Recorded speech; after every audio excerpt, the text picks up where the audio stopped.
রিফাত জানাবেন যে শেষ দিনে স্টেশনে যাত্রীদের ভিড় কতটা? শাফিন, শেষ দিন উপলক্ষে চট্টগ্রাম রেল স্টেশনে যাত্রীদের চাপ একেবারে কম বলা চলে।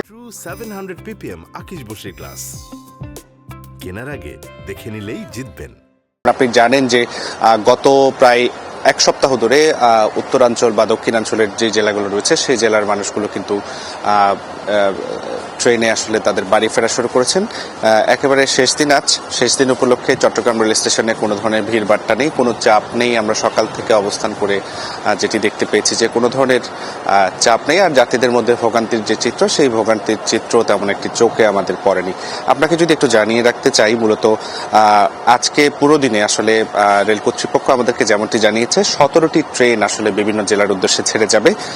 তবে সকালবেলা এসে বেশ দুঃখের একটি খবর আমরা পেলাম যে সিলেটগামী যে প্রহারিকা এক্সপ্রেস ট্রেনটি রয়েছে সেই ট্রেনটি 8:58 অর্থাৎ 9টা নাগাদ কিন্তু প্ল্যাটফর্ম ছেড়ে গিয়েছে। সেটি ছাড়ার কথা ছিল 7:50 এক্ষেত্রে সেই ট্রেনের যাত্রীদের সাথে আমরা কথা বলেছি। তারা মূলত বলেছেন শেষ দিন উপলক্ষে বাড়ি গিয়ে অর্থাৎ কিছুটা সময় আগে বাড়ি পৌঁছে পরিবার পরিজন স্বজন বন্ধু বান্ধব নানাজনের সাথে আসলে তাদের বিভিন্ন ধরনের পরিকল্পনা থাকে, সেই পরিকল্পনা আসলে প্ল্যাটফর্মেই অর্থাৎ অঙ্কুরেই বিনষ্ট হয়ে গেছে, তারা এমনটি দাবি করছে।